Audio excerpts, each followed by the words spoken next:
Hello, and welcome to the Sonoma County Vintners and Sonoma County Vintners Foundation Community Conversations. My name is Madison Garzoli, and I'm the Membership and Foundation Programs Manager. Today, I am joined by one of our fantastic beneficiary partners, Artiscape Sonoma, and I have one of the co-founders, and it is my honor to introduce you all to Tina Trigstad. Thank you so much, Tina, for being here. Thank you, and it's definitely a privilege for us to be invited to do this. Great. Yes, I can't wait to talk about all the amazing things that you guys have going on in Sonoma Valley and all the projects. But before we begin into that, I just wanted to give our audience some information about our foundation, and then we'll dive into the main topic, which is all things Artiscape. So just to begin, I wanted to remind you all that our foundation was founded in the late 80s, and since then, we have been dedicated to supporting programs that focus on arts and education, health and human services, the environment, and arts and culture. We were so honored to be able to support so many organizations last year, especially due to the pandemic, offering flexible spending and supporting over 85 nonprofits with over $4 million back into the community. And this is just so incredibly important in this challenging time to continue to support the most vulnerable demographics in Sonoma County. One of the amazing things that have come out of the pandemic is all the responsiveness and the pivoting to continue serving these folks. And I'm honored to turn it over to Tina to talk about a little bit of the who, the what, the when, where, why, and a basic overview of what Artiscape does. Great. Okay. Well, in 2011, there were 5 of us friends, artists, taking a class together. And we found ourselves complaining a lot about the fact that there was no art in the curriculum for public schools, especially the elementary schools. So we decided we would stop talking to each other about it and do something. So it took us a year. We put a plan together. We had to find space, some money, and we decided what we really wanted to start with was to have at least 1 or 2 after-school art classes for free for the kids in our community. So we purposely located ourselves in the Springs area, which is on the west side of Sonoma Valley. There were absolutely no art opportunities there for children. The population was like 50% Latino, and 24% of them were living at below poverty level. So we knew that's where we wanted to be. So we raised $20,000 and found our space and opened Artiscape in February of 2012. So by 2015, we had a budget of $100,000. We were having attendance somewhere around 1,000, 1,500 people a year. And we got our very first grant from, at that time, the Vintners Foundation. It was a pilot program for a teen drop-in night, and that was our first one. Well, by 2017, the Sonoma County Vintners Foundation began funding a program that we called Art Sprout.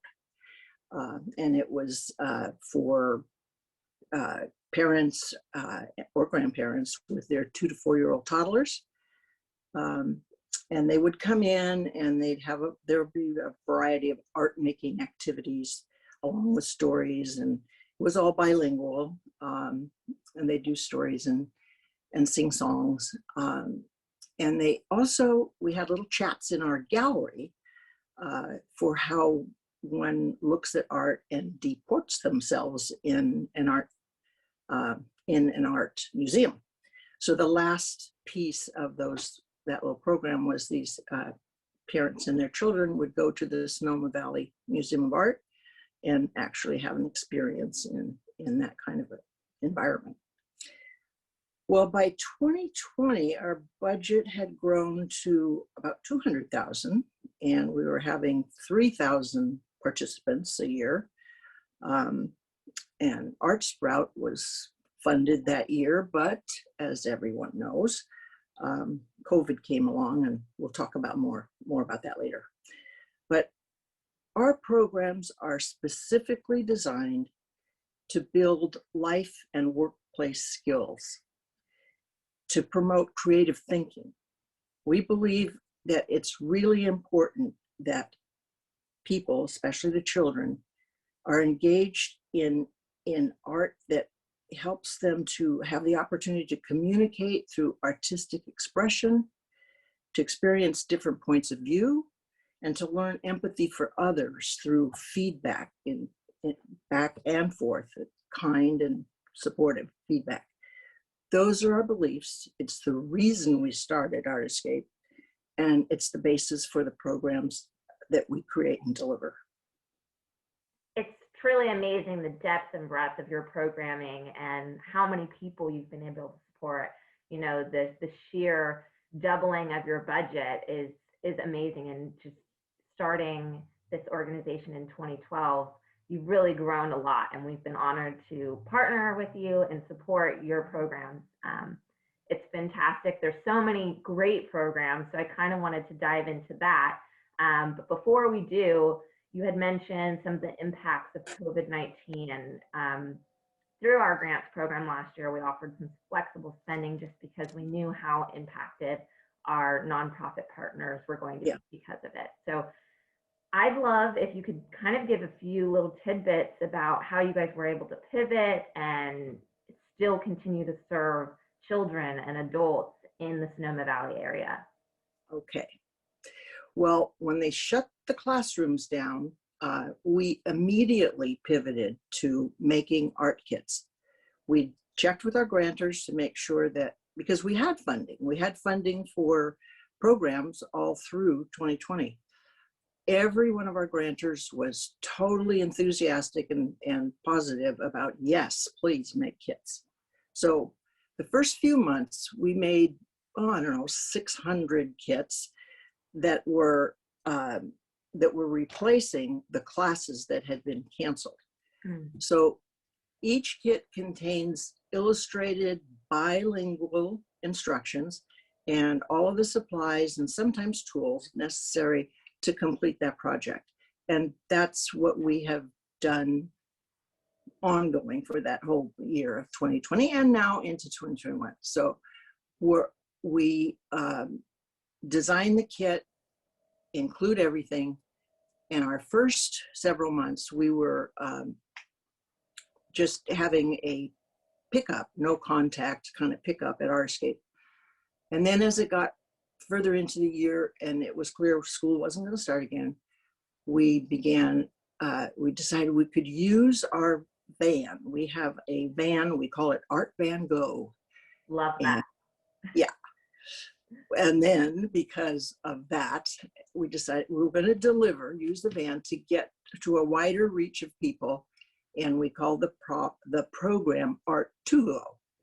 So Art to Go started going 3 Fridays a month. It would go first to Glen Ellen, first Friday, second Friday to Boys Hot Springs, third to El Verano. And we started going each of those Fridays with 30 kits. And we brought along some extra kind of little bags of art supplies. And it was a good thing we did, because those 30 kits were gone in minutes.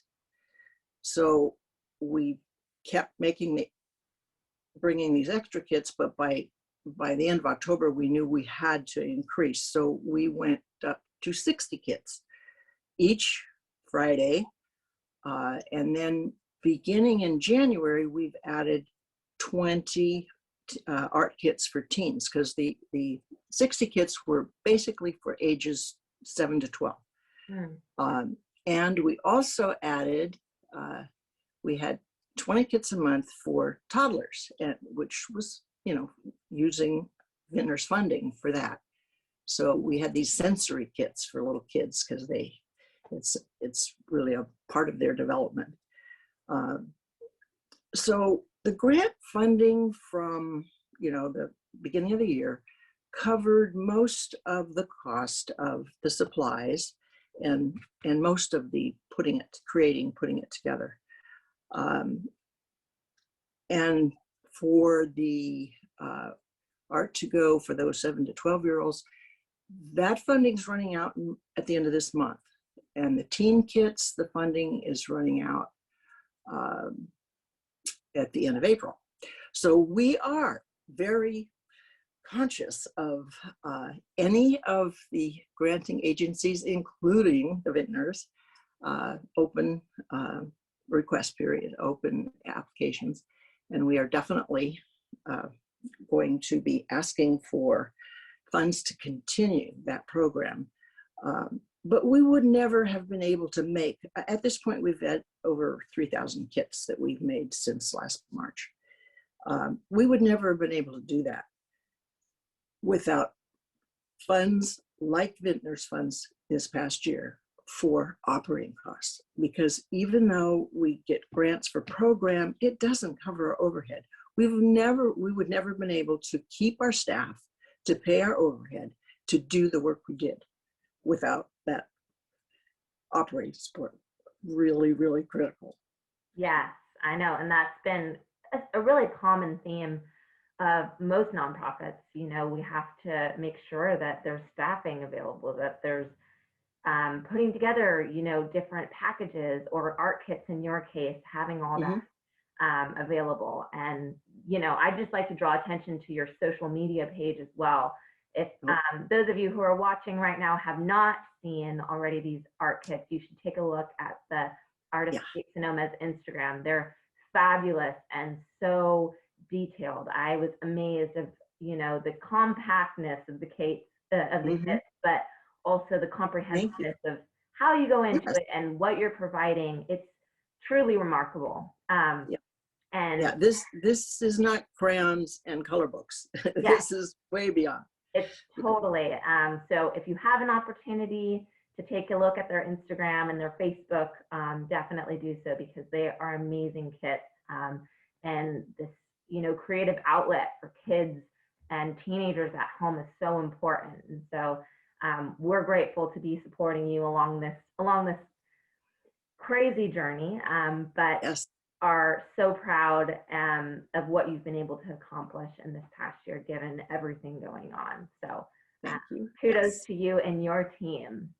I would love to kind of pivot to your gallery exhibit for March, For Your Eyes Only. It's such an intriguing title for this gallery. And so I'd love for you to kind of touch on how you attract the artists, who can submit artwork, and what that's kind of going to look like. Well, we were able to acquire kind of double the space that we originally started with in our original building. And so must have been 2014 or 15, we were able to have a little space that's a gallery. And since then, we have held exhibits, held shows, and had, you know, a gallery reception, about every 6 weeks or so about 6 times a year. And, you know, most of them are themed. We have a list of people that from actually across the country at this point. A call for artists, and if people want to ship to us, it's fine. We will gladly show them. We charge, because part of having the gallery was to give artists an opportunity to show their work without having to be juried and, you know, whatever. And for our locals, as well as anybody else that wanted to get that kind of experience. So we only charge $20 for an entry fee, and whatever is sold goes totally to the artist. Wow. So we're not trying to make money on, you know, art, but it's more an opportunity. And, you know, the $20 entry fees more than pay the time we use to. We have volunteers that hang the show. They do a fabulous job. Most of them are, the shows have a little quirk to them. We kind of like the more whimsical. Sometimes they're serious. We had a show after the first fires in 17 that was amazing in terms of the pieces that people made out of the burned materials. And, you know, I mean, not all pieces were made that way, but it was pretty amazing. Mm. So this show is just the second one that we're doing since COVID, because people for quite a while couldn't come in at all. And right now, if we can have people in just like one or two at a time. Yeah. But, you know, it doesn't have the, you know, kind of attendance that we had otherwise. But we're doing this show that just is inviting people to see and to look at things in any way they care to look at. We've already, you know, been collecting it. I think Monday begins the week that we collect, but we've received pieces already. So again, it's going to be an interesting show.